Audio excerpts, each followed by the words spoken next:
We are continuing our gospel lesson from Matthew, the 5th chapter. This continues with Jesus' Sermon on the Mount, beginning with verse 21. You have heard that it was said to those of ancient times, "You shall not murder, and whoever murders shall be liable to judgment.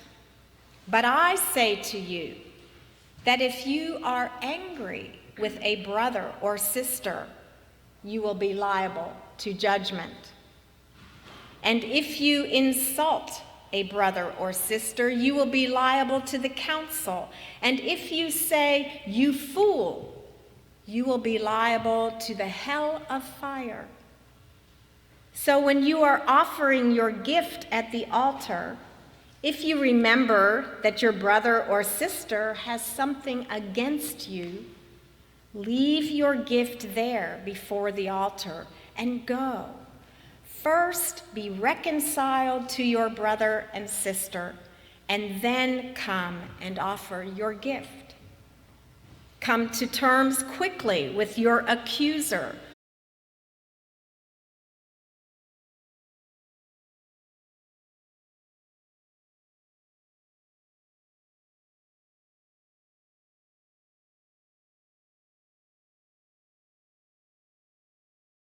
Or get out until you have paid the last penny.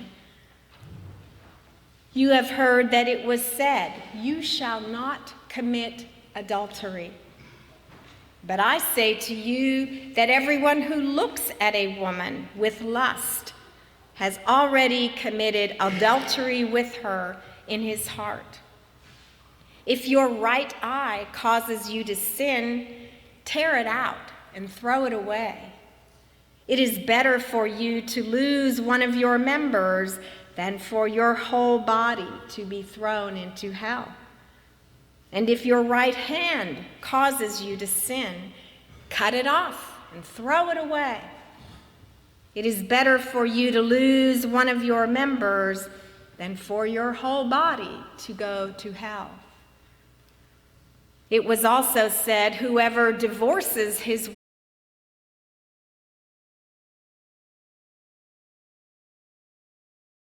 say to you that anyone who divorces his wife, except on the ground of unchastity, causes her to commit adultery. And whoever marries a divorced woman commits adultery. Again, you have heard that it was said to those of ancient times, 'You shall not swear falsely, but carry out the vows you have made to the Lord.' But I say to you, do not swear at all, either by heaven, for it is the throne of God, or by the earth, for it is his footstool, or by Jerusalem, for it is the city of the great King. And do not swear by your head, for you cannot make one hair white or black. Let your word be yes, yes, or no, no. Anything more than this comes from the evil one. This is the word of the Lord. Thanks be to God.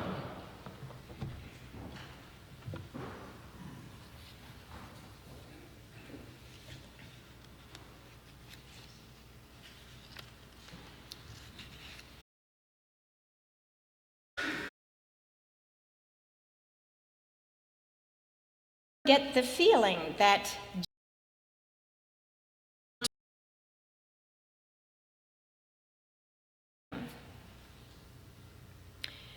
these words from Jesus in today's passage are also contrasts, or more technically called antitheses.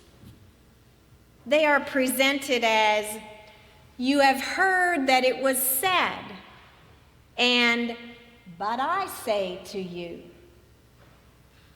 They would seem to be differences, as in, not this, but this. It would seem that Jesus is saying, not what you heard in the Old Testament,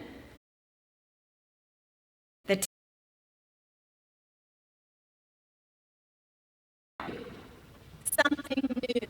So we have to go back to last week's passage and remember that Jesus said, "Do not think that I have come to abolish the law.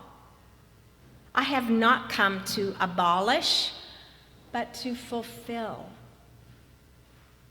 Matthew was writing to a Jewish community and responding to many of the criticisms of Jews in his day, who were accusing Christians of abandoning the law.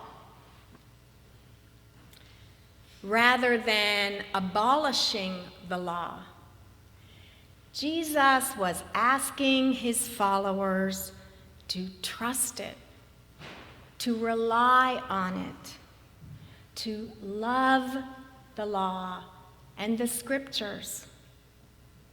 His references to the law and the prophets were always done with respect.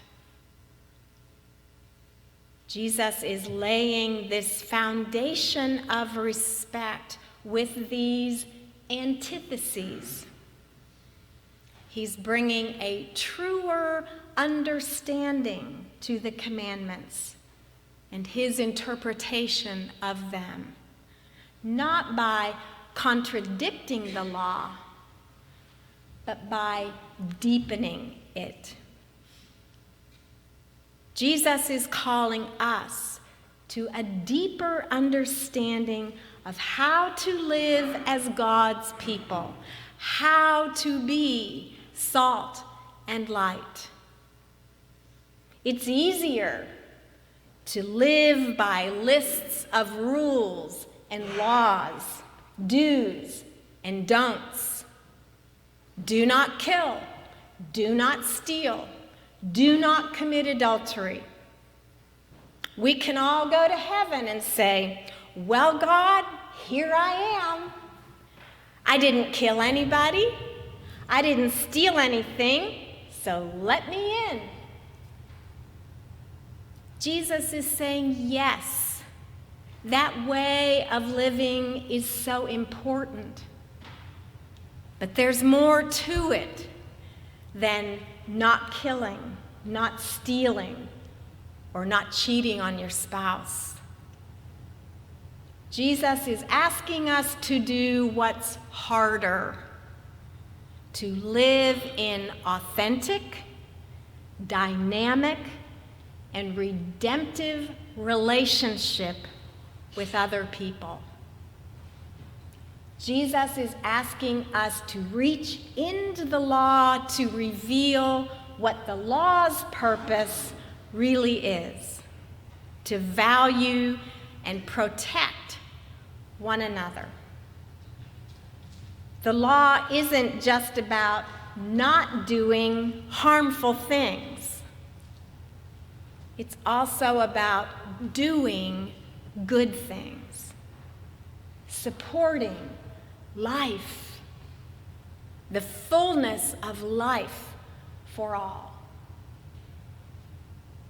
So it's not enough to prohibit the killing of another.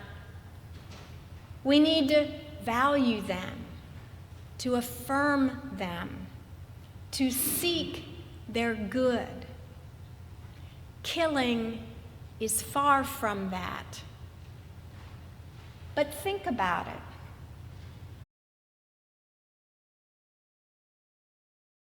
it. How does someone consider murder? How many people here have heard of microaggressions? Raise your hand. Microaggressions. I think it's kind of a millennial term. Microaggressions are brief and commonplace daily, verbal, or behavioral indignities, whether intentional or unintentional, that communicate hostile, derogatory, or negative insults.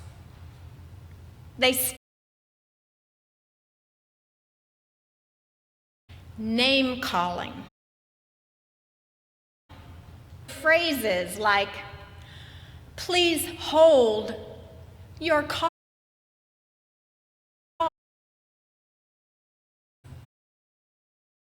Yes, I can help you with that. First, let me get your information. Little by little, some small response or feeling grows into something larger. The series of synonyms for the word anger are as follows: furious, irate, seething, incensed, livid, apoplectic. I had to look that up. It sounds like a disease, doesn't it? It means overcome with anger. And in fact, apoplexy is a stroke.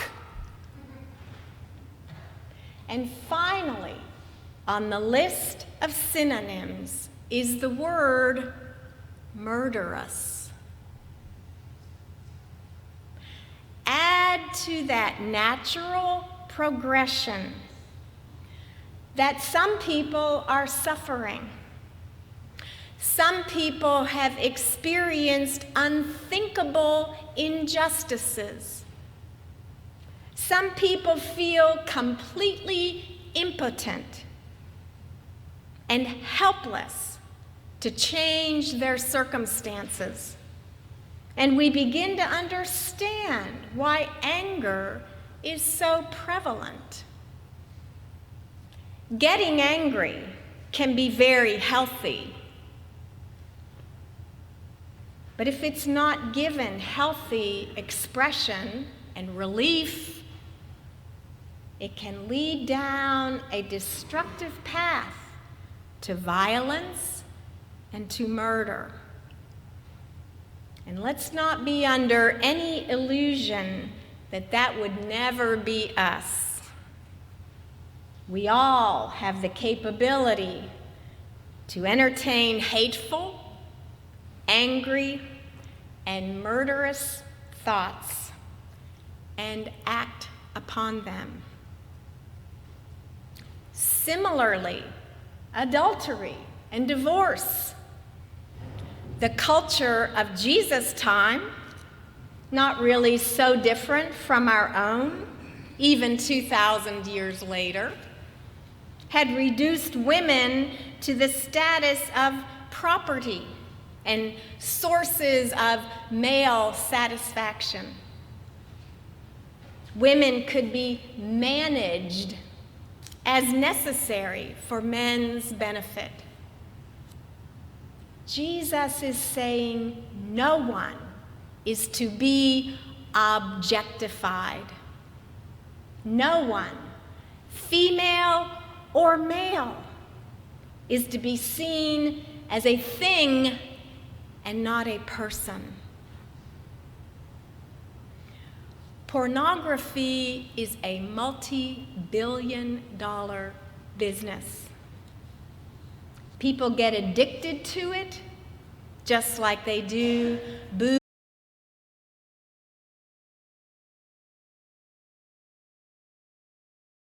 Destroys social relationships. That demeans human beings. How does it start?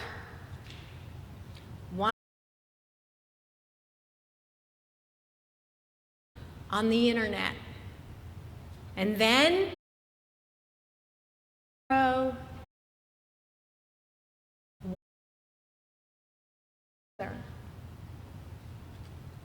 Similarly, divorce is not to be seen as, nor is the couple to be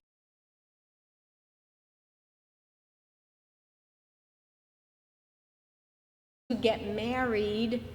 Don't marry with the intention of getting divorced.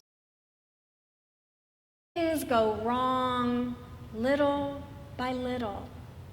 Anger get buried. And if they stay buried, they continue to get wounded. And then over time, the accumulation of hurt and anger causes the relationship to die. Jesus isn't saying that divorce means you're damaged goods. He's saying, look at yourself and heal what went wrong so that future relationships can be sources of nurture and honor. We are to treasure one another as sisters and brothers, equals, worthy of love and protection.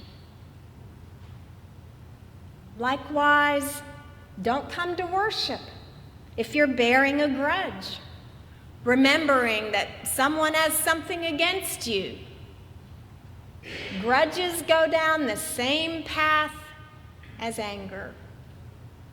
They become resentments, which become, I don't want to talk with you, which become wanting vengeance. Jesus says, don't go there. Be reconciled. You take the initiative. You seek out the one who has harmed you. Be the bigger person and offer life. The 1982 movie about the life of Mahatma Gandhi, who employed nonviolent resistance to gain India's independence from British rule, contained a powerful scene depicting how the destructive path of anger could be met by the deeper understanding of law and life. Hindus and Muslims were fighting violently for days. Gandhi chose to plead for peace by fasting until the fighting stopped. One night, a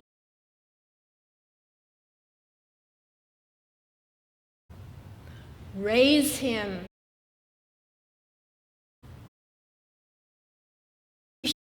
Is a Muslim, and that you raise him as one.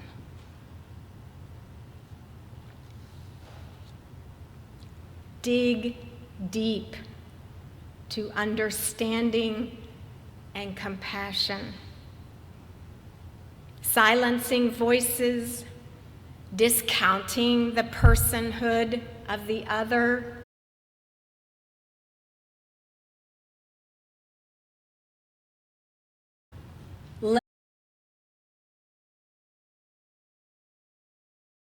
and puts people in a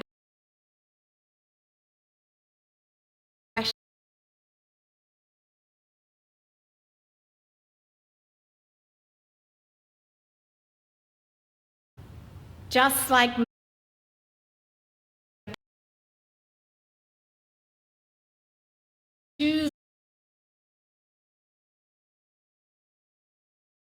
giving.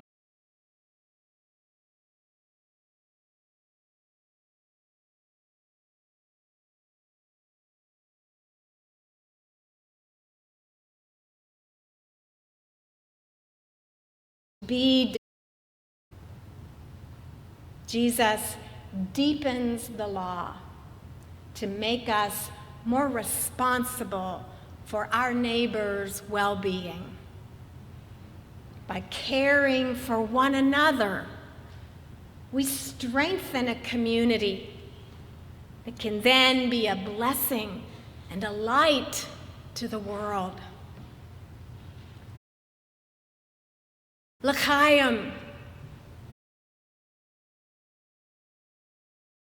Not so much a stern command as it is a heartfelt invitation.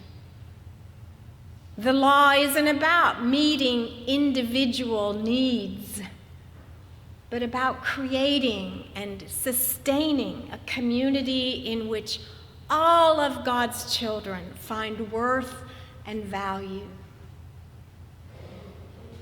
In a time when we are having to discern between what is real and what is fake, when divisive and hateful speech is rampant, when persons continue to be the victims of daily indignities, Jesus' words do indeed go deep.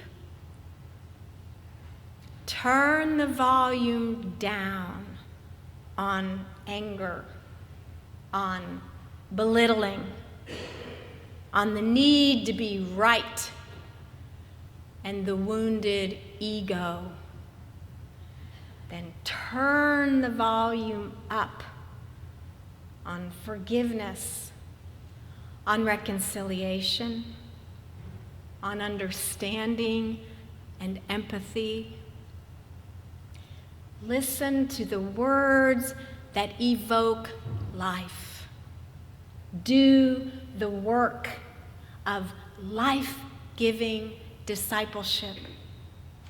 Choose life. L'chaim.